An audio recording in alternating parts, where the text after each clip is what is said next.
PT Kereta Api Indonesia Daob 8 Surabaya telah membuka penjualan tiket kereta api reguler untuk masa libur Natal dan Tahun Baru 2023-2024. Tahun ini PT KAI menyediakan 44 perjalanan kereta api jarak jauh reguler dengan kapasitas lebih dari 25.000 tempat duduk per hari.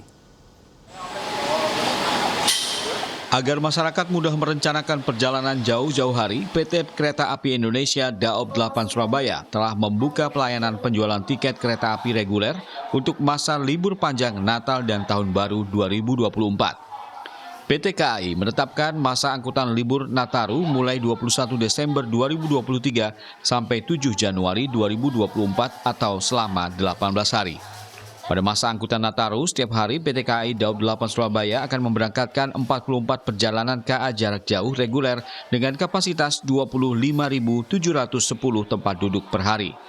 Tiket kereta api jarak jauh reguler dijanjikan telah tersedia di seluruh tempat pembelian tiket kereta api mulai H-45. Periode masa angkutan Natal dan Tahun Baru yang ditetapkan KAI mulai tanggal 21 Desember sampai dengan 7 Januari 2024 atau selama 18 hari.